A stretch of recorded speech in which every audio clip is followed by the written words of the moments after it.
Welcome to this session on ACT and SAT prep. I know it's definitely not exactly a core subject to school, but definitely something that is relevant to all the schools and all the teachers here. So yeah, today I'm going to talk through some different resources that we've created for this and what that process has looked like so that you all can also maybe make your own resources if you want to on top of the ones that we're providing. But yeah, we'll start off with the icebreaking news section, and then I'll dive into some activities for SAT and ACT. And then I'll show you all also how you can train your students to use the chat feature on their own to get their own help with specific problems.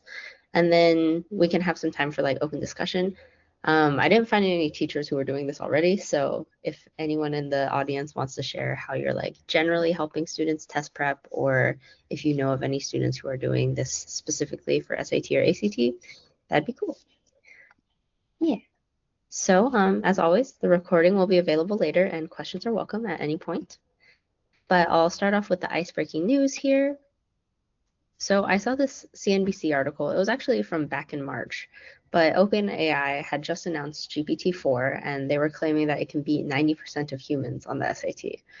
And this company study.com actually put it to the test, and they tested both GPT-4 and the previous version, GPT 3.5, and it saw a 23% increase in SAT scores for GPT-4 in comparison to 3.5.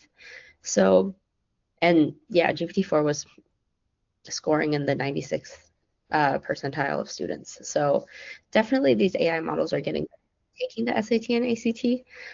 So that's why our team was also wondering how well it could be leveraged for helping students prep for the SAT and ACT. This also poses a lot of questions about is it still important for students to take the tests, and as a lot of top universities are still test optional, that's also a whole other question, but we'll save that for a different conversation. Yeah. Any thoughts from you all about any of this?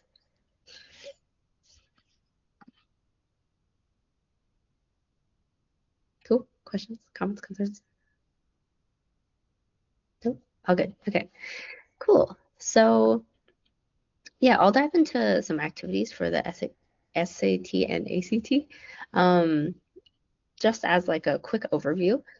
So I think Flint can be great for explaining questions that students don't understand. Yeah, it's really good at breaking things down step by step and showing students the process. It's also great at guiding practice, so students don't get immediate feedback, because if you create activities, you can tell it how you want the process to look and how you want students to get hints or guidance as they're working through these questions. It's pretty good at generating additional practice for students, though I have a little asterisk there. I would say it's not as good at writing questions as the professionals are. Sometimes the questions are too easy, sometimes they lack a clear answer, sometimes it doesn't follow the style. So there is a decent bit of prompting that needs to happen there for it to do really well. So yeah, just that's a piece that I would suggest testing if you're trying to make your own resources. Automatically grading their work, it's pretty good at. Sometimes it might miss a thing or two, so that's also something to tell students hey, if you think it was wrong, just tell it and have it check again. And finally, Flint is pretty good at summarizing where students can improve and focus on. So when it comes to these sorts of tests, there's so many different things students could study, right? But if we have them take sort of diagnostic tests in Flint or something like that, that can help them figure out what it is that they really are missing and could improve the most in. But yeah, as a level setter, in Flint, we have chats and activities. Chats are these sorts of one-off conversations where students can get quick answers or ideas, and it's great for free-form brainstorming and content generation. Kind of like you're talking to ChatGPT, but it's with an educational sort of mindset. And for activities, and these are great for recurring conversations and kind of conversations where you want it to be super customized and designed. And these are also easy to share as an assistant to the student or as an assistant to the teacher. So first, I'm going to start off with activities and show you all how to make one really quickly. I was going to show you all how I made like the ACT activities or how Sun made the SAT ones, but honestly, I think that would take a little while. So I'm going to show you a more simplified version of this. So I'm going to scroll down here and I'm going to choose the option of giving problem solving practice to students. And let's make like a really quick option for students to practice the ACT ACT math questions. There we go. Okay, so let me just grab my resources here. So by default, Flint will start asking you questions about the context of what you're trying to build, like subject area, grade level. I'm going to ignore that for now and just give it different instructions. But I'm saying help students practice concepts covered in the ACT math test. And I'm adding this guide. Once it loads, I'll open that up. I'm adding a guide that outlines all the different subjects that are covered in the math section of the test. And then I'm also going to upload a example test here. So this is kind of what the guide looks like. It's this website from Prep Scholar, and it really nicely like gives a content breakdown of the math test and kind of breaks it down even further into very specific topics. So this would be good for the AI to understand what sorts of questions it should be generating for students. And then this ACT math test example is from an actual test. I believe it's the 2025 February 2025 version. It's unhappy with me. It doesn't want to load, but it's just like the actual test that has been made available online.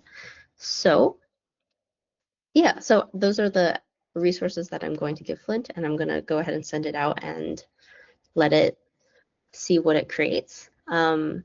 Yeah, since the SAT and ACT are kind of very regimented and structured sorts of tests, right? So I'm going to take it step by step and give it like little bits to work through instead of like writing this like giant prompt. I want to like make sure that it's doing the creation correctly at every step. So I'm just like sending it the content and asking it to create something for now. And then I'm going to like prompt it and really hone in on that sort of behavior that I want. But yeah, so here it looks like it's created a test prep activity. Makes sense. And then it's going to help students practice the problems across the different areas. It was able to grab that from the link that I sent. And yeah, it's going to provide problems similar to the SAT or the ACT.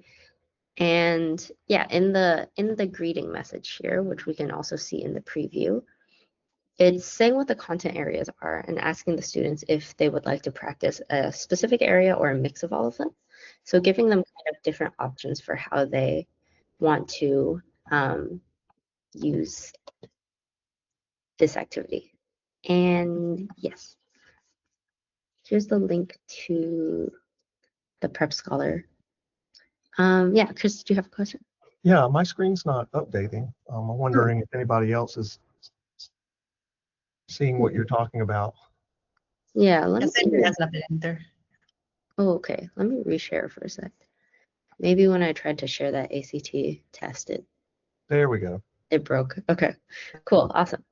Thanks. Yeah, thank you for pointing that out. But yeah, this is like where it's at right now. Here's what I was saying about it lists the different topics in the initial message and then gives students the options of either practicing a specific area or getting a mix of questions.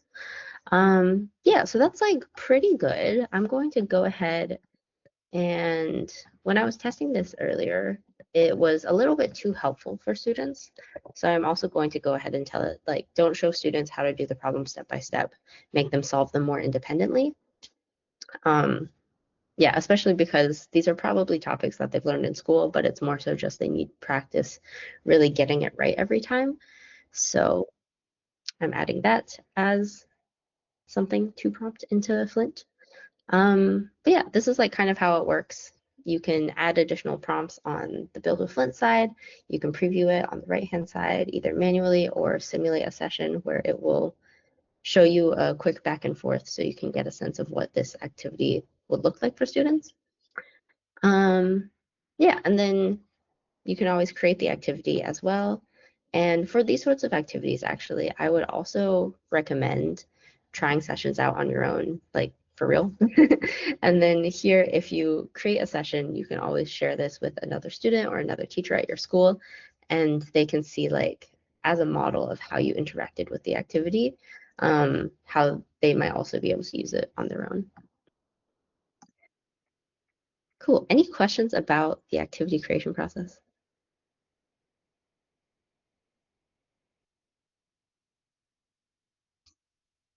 Nice. Okay. Yeah, so I did want to show you all how I made some of the other activities. So for example, this ACT English practice, there were some like interesting design choices that I think could inspire some of you all to make your own activities as well. But essentially, I'm going to dig into the settings here. The way that I set this up is I added a bunch of actual ACT English tests. It's actually from this website, crackab.com. They have a bunch of tests on there that, I mean, even this as a resource would be good to share with students probably, so that students can just get more reps in. But yeah, so I added a bunch of tests, some of the more recent tests into Flint, and then I asked it to, help students practice and create additional practice, not just practice these specific ones, but create new passages and have students practice those. And some of the interesting things that I did here include some stylistic changes. So actually let me go to one of the sessions.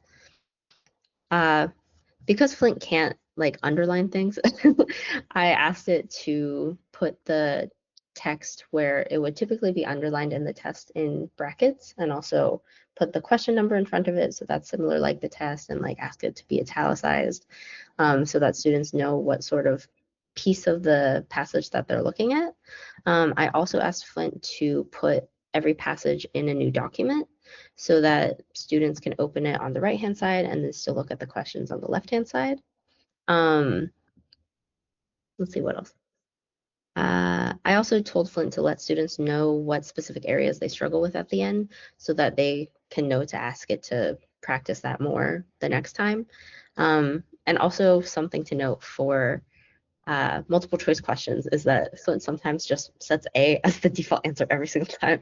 So you need to let it know to vary that evenly. Yeah, so like some quirky things, but the more you like test it out, I'm sure you can like resolve those. If something comes up while you're building something like this, feel free to reach out to me or Sun and we can help you out there. Yeah, and then also really quickly, for the ACT science practice, because science questions are a lot more difficult for Flint to create, because like the between like building the graph and then writing the question and then making sure the multiple choice is right, I personally didn't have time to like test that out. So what I did instead was I asked it to link these tests in the initial message so that students can click on these practice tests and then they'll be brought to the actual test and they can take the actual test, and Flint will actually walk them through those specific question sets. So, and then in order to do that, I gave the students 3 different options. They can either have their answers graded 1 by 1, so they get that sort of immediate feedback. Maybe this is great for like the student who is trying it out for the first time and wants to like really get every single thing right and understand like each question. And then the second option is having answers graded at the end of each passage. That might be like less broken up and easier for the students to focus on. And then the final option is just for them to take the full test on their own. This could be like a great diagnostic, but then they're able to ask Flint questions about the ones that they got wrong at the end. So yeah, including different options for how the students might interact with the activity might also be good. Yeah, and for each of these, there's also the answer key at the end so they can double check their work too. Cool. Um, and also a note, so when you're uploading resources into Flint, it's better to have it be more specific and more, and there is also like a content limit. So like a full test kind of goes just over the content limit because it's like 60-ish pages. So I broke these up into the different sections of the test. So for the ACT science one, I just uploaded the science sections. For the math one, I just uploaded the math section. So that not only helps Flint like focus better on like just those sets of questions because you don't have like all of the other questions floating around, but it also makes it like able to actually read it closely. So that's also something that you might want to do as prep beforehand. Um, yeah. Any questions about any of those? There's also I'll share this like slide deck at the end, but there's like templates for the SAT math practice and the reading and writing practice as well. And if there's high demand for it, I can also like create a ACT math and ACT reading ones, but they're like kind of similar to the SAT ones. So yeah. Okay, cool. Yeah. Um, I'll actually, so I like started a thread in our new community. I'll like share that at the end, but I can put the new templates in there as well. Yeah. And also just as a reminder, any of the templates that you see, you can always the way that you use this is you duplicate it to your own space. And then once you've done that, you can actually make any edits to it. So here I'm just going to like duplicate it again just to show you. So this is like I've copied it into my own workspace. And then I could go into the settings and like add newer tests if they come out, or like add additional prompts onto it, or change the behavior. Um, and then after I'm happy with it, or I've had like a couple students test it, and like I know that it's like working really well for them, you all can publish the activity again to your school library specifically, or the public library if you so wish. But if you publish it to the school library, then all the students can access it a bit more easily, and then they could create copies for themselves so that they can continue to practice with it as well. Um, yeah, so that's also a great option for sharing these out. Cool. Okay. Um, yeah, so that's kind of what we do so far. We'll probably be making more resources here. Again, some like overall tips for creating these activities. Uploading content when possible is pretty important, I would say, for these sorts of tests because they follow very set structures, and it would be best if Flint can see what those structures are and follow them as well. So yeah, that is great. And then building the activities up gradually can also make it a lot more manageable. I think if you try to write like a full prompt on fully describing like how SAT reading works, that would be a lot. And also Flint might not know how to like step by step craft those questions. So really like giving it step by step, like here's the content, and then like I want you to approach it this way with students, and I want you to give them feedback in this manner. That can be like a really effective way to build up really complex activities in Flint. Yeah, and then I would just also suggest testing it out both inside the preview and outside the preview. And then also if you test it outside the preview, you can have a record of how it went and also a model of it to show the students. Cool. Any questions about these activities? I have a quick question. Are there any strategy specific? These are content specific, but I know a lot of this test is strategy as well, building those skills. So are there any resources for students in that regard? Or how would you suggest building those? Yeah, that's a good question. I don't think we've built any out yet, but I think there's a lot of online resources like kind of describing those strategies. So you could grab those and put them into an activity and then have that like be something that helps students walk through what they need to do. I've even seen like specifically like students can put in the test scores that they got from a like diagnostic test, and then through like some calculations, it can help the student figure out which portions of the test they should focus on, and like maybe like how many practice tests they should do each week if they have like a certain, if they're trying to take the test a certain date. I think you could definitely create an activity like that in Flint. Um, yeah, that'd be really cool. I would also say in regards specifically to like increasing reading speed or, you know, strategies like using the elimination method, you can always go and make the activity timed. So it would literally like not force students, but it would create pressure for students to read a ton of passages or answer a lot of questions within that time frame, which would kind of like give them that get those gears turning for that specific way of reading. You can also have Flint work step by step in asking students how they, which answers they want to eliminate first, right? Like, which answer do you think is definitely not right? And then they can say like, oh, I think it's choice C, and they have to explain why. That could be a way to also kind of build that mechanism for them. So I think there's definitely ways. It's just, yeah, definitely more things to think about. But yeah, those are just two that came to mind. Yeah, and I will just add on to that, like, since this is the SAT and ACT, we are talking about like students in like 10th, 11th grade, right? And like, at the high school level, we actually see a lot of students creating their own activities. So if you see that you have like students who are like really curious about this, you could coach them in creating activities that the other students could use. I like to use this example that we have this one student from Brophy Prep in Arizona who created a AP English Lang essay writing activity, and it's like one of the most used templates in our library. So like, yeah, also I know there's like so much that you can do with this test prep, and maybe leading into the students as a resource and coaching them on how they can like do this themselves could be really cool. Yeah, very good question. Anything else?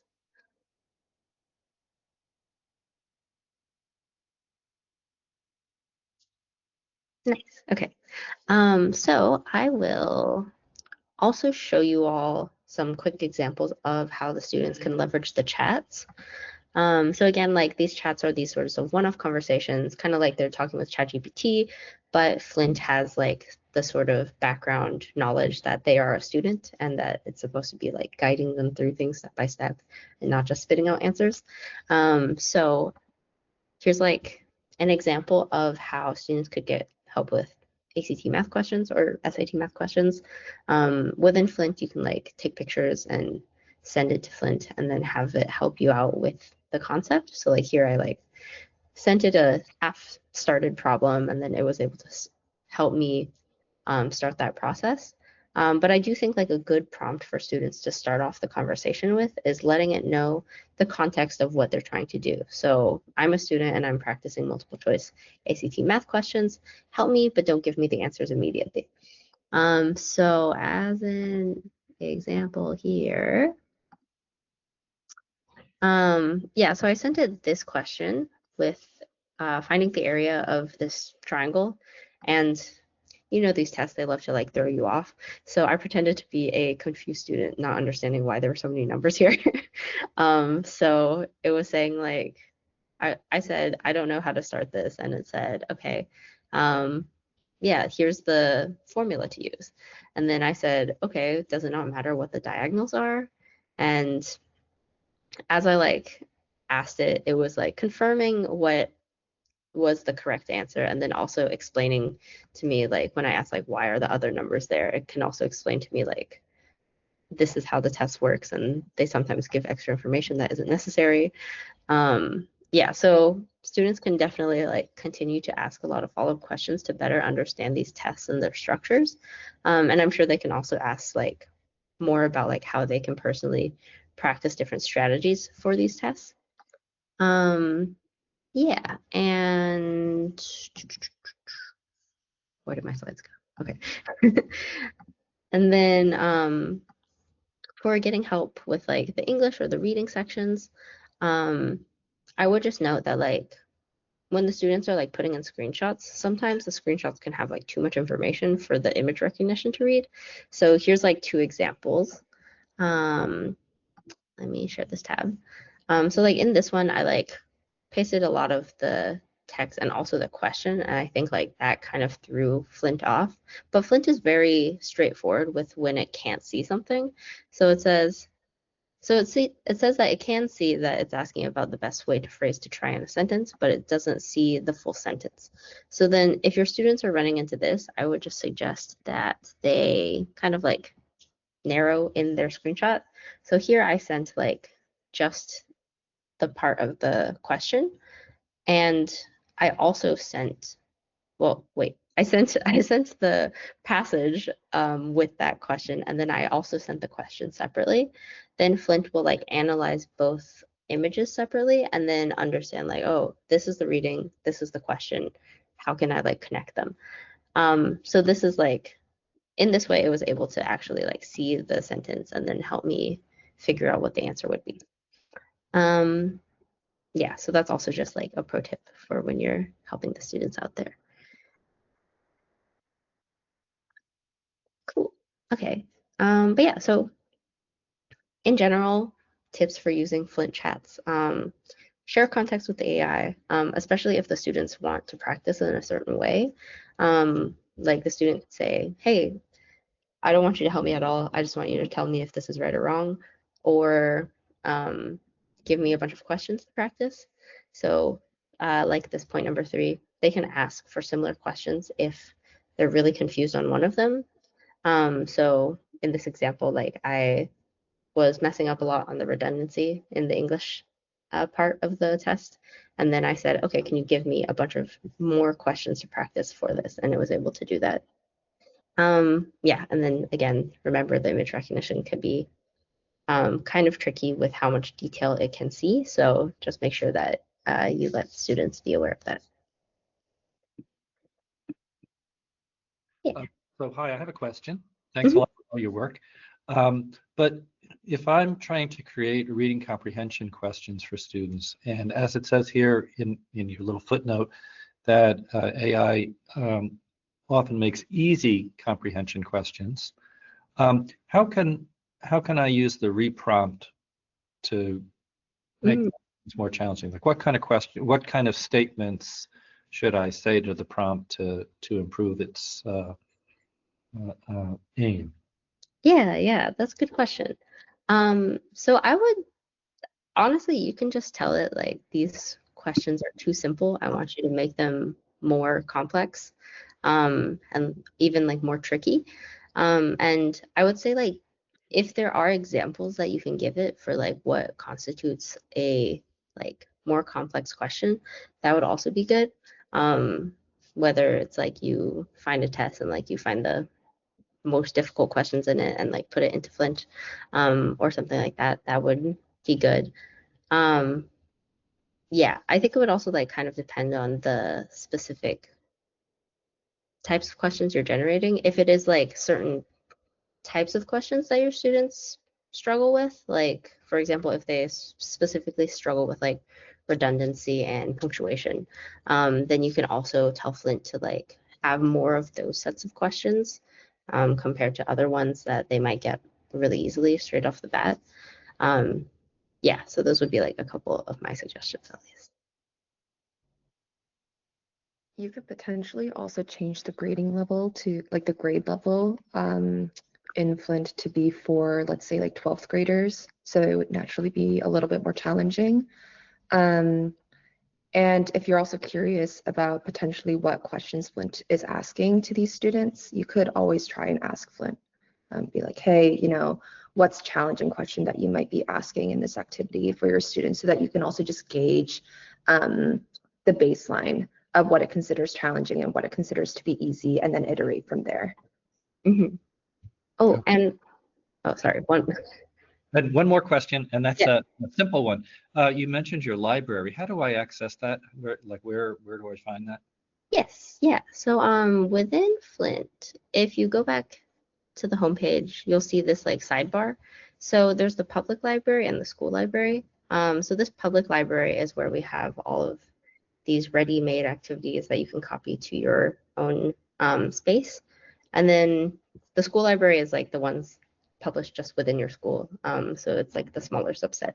But the public library are a bunch of activities from educators from all over the world who are using Flint and who have proactively like published their work for other people to use and add to. Yeah. Oh, one other thing about your previous question. So you could also prompt Flint to make questions harder as students get more questions right, or like make questions simpler if students get them wrong, or like if a student misses a specific type of question, ask them two follow-up questions of the same type.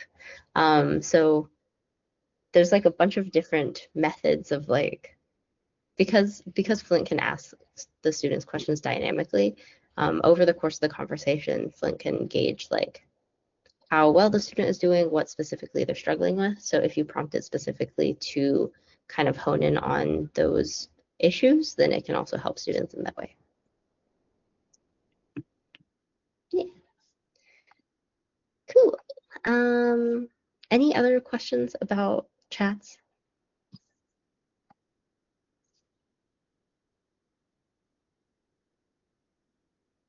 Oh,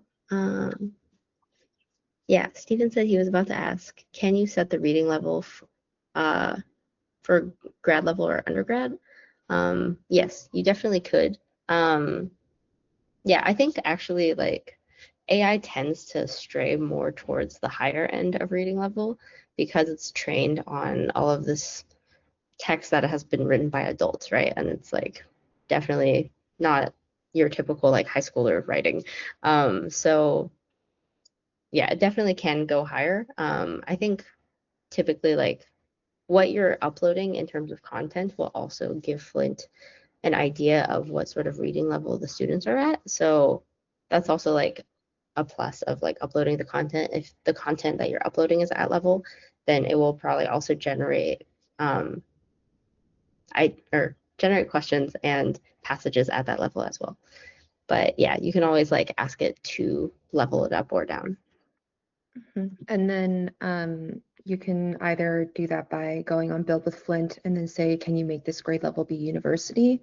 Or you can go into Build manually, click behavior, and then university should show up as one of the options for the grade level specifically. So if you want to like double down and make sure that that's set to that, then you definitely can.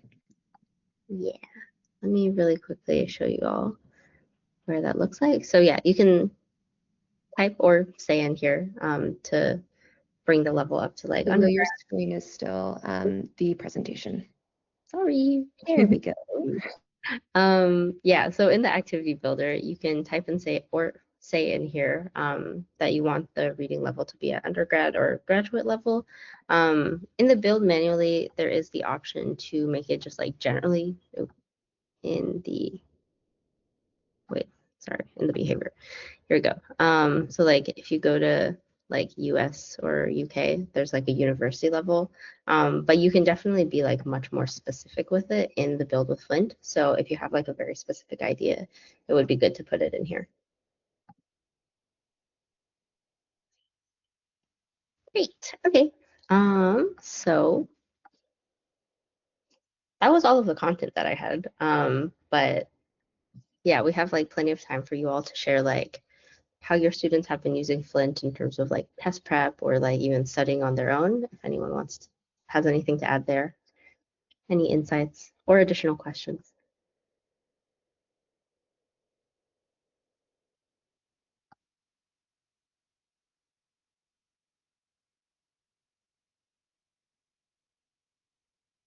Yeah. Sorry to call on you, Chris, but I know I've seen you at a couple different campfire sessions recently. Have your students started using Flint like on their own yet? Not on their own. I've never let them loose on Flint.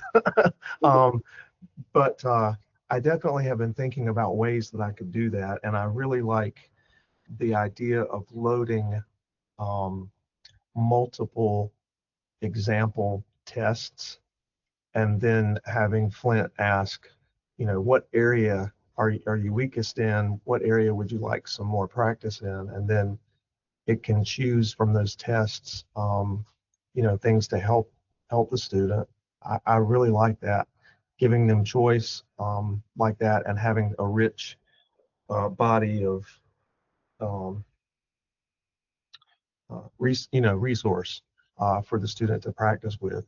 Um, I do think that being very particular about the skills that they lack can help them be more cognizant of their own issues. For instance, subject verb agreement or pronoun antecedent agreement. And it would be nice if Flint could zero in on that and say, I'm noticing that you get these wrong. So let's go over the ins and outs of this particular, skill. So, and I'm sure it will. I'm sure, with the right prompting, we could get it to do that. Yeah, for sure, for sure. I guess for anyone who hasn't seen this in Flint yet, let me go back. Okay, with any like specific session that students are having, at the end, it'll give students strengths and areas of improvement.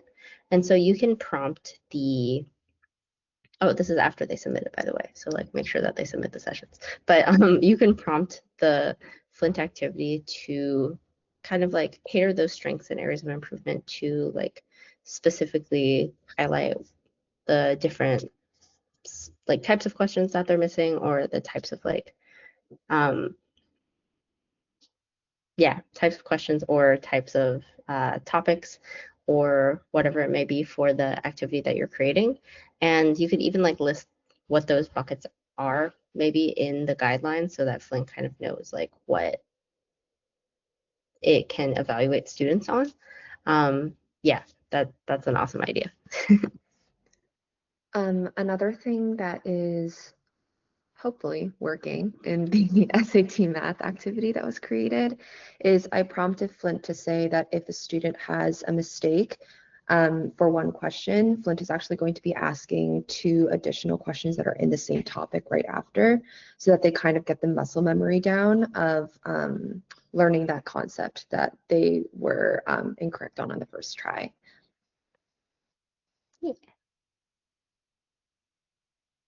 Awesome. Any other ideas that you I all want? think I think Oh, it might be a good use of it in math class where you've got 25 students, 30 students, and you're teaching a certain lesson, a certain skill, but 5 of them are like way beyond that. So you could have prepared a space in Flint that goes on and introduces the next step and have it teach them um, the next thing that you were going to teach the class, and get them and then kind of quiz them to see are they getting it, and maybe give them problems to answer. And I could see how that would be a great way to differentiate, to give them something to chew on, mm-hmm. while everyone else is still struggling with the basic concept that you're trying to get them to learn today. Yeah, yeah. And then if on the flip side of that too, if like the students who are struggling are kind of like all struggling on a couple of similar topics, you could also create an activity and say like, hey, I want you to like do this extra practice so you can like get caught up with the rest of the group as well. Yeah. Yeah, I think the ones who struggle um, get the most out of human interaction Yeah, that's also because true. they're not really motivated to dig and struggle. Um, so Mm, yeah, that's just a thought. yeah, true. True. Cool. Yeah. Anyone else want to share ideas or questions even.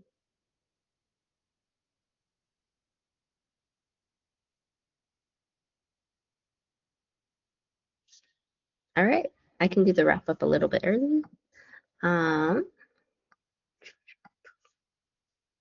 Yeah, so we have a bunch of fun campfire sessions planned soon. I still need to like actually put together all of the all of the planning for this, but what we're thinking for up next are summer work and reading, how to use Flint for that. I've heard a couple examples of teachers who specifically like have students who want to like join in at a higher class, but maybe they're like switching from a different school where it wasn't like at the same level, or just like generally how do you like ensure that students are doing their summer reading. You could also like create like reading pairing activities. And then we're working on an AI literacy course for teachers. The schedule is to launch it on Tuesday, so we'll have a campfire session for that also afterwards. We had a AI literacy course for students session last week. That is now, the recording is now published on our website if you all missed it and still want to watch it. And then we'll also run like 1 or 2 sessions on how to run a successful Flint pilot, because I know that that's been like, especially for the people who are just getting started, that would probably be a really helpful session to kind of talk through strategies there and how to get people interested, especially when it's like something maybe so new to them and can be maybe a little scary. Yeah, great. So as always, recordings will be posted on our website, flintk12.com/webinars. For all of you here also, you'll get an email for when the recording for this session is live. And here's a QR code to our Campfire calendar, which like if you subscribe there, you'll like be notified of new sessions that pop up. And then we also have the new Flint community. If you haven't joined yet, we now have single sign-on enabled, so you can sign on with your Flint account and it's a lot easier. And also in the community, I've started to create these posts for the campfire sessions. So I'll like keep all of the resources in there, and then also like feel free to like comment additional resources, questions, insights, just as a place to like keep all of the future conversations about this topic together. And yeah, I'll also update that when the recording is live. Lulu, can you share the page so that they know what it looks like really quickly? Oh, so sorry. I keep forgetting to click the button. You're good. Yeah. I heard the taps and I was like, oh, Thanks, son. Yeah, this is what the community looks like. You just need to go to the campfire session space. And then, yeah, this is the first one so far, but I'll post subsequent ones in here as well. Cool.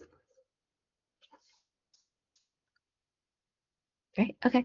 Yeah, we'll end a bit early today. If anyone has any questions or wants to stay behind for anything specific, I'll be here for a couple minutes. But yeah, thank you everyone for joining us. Thank you. Thank you. Bye-bye. When did you say the faculty or staff literacy, AI literacy was going to be? Yeah, next Tuesday. Okay, I'm definitely going to come to that. Oh, awesome. Oh, My staff is very reticent. Yeah, or actually the campfire session might be later in the week or the week after, but the resource will be posted next Tuesday. Okay, all Yeah. right. Yeah. Thank you both. Yeah, thank you.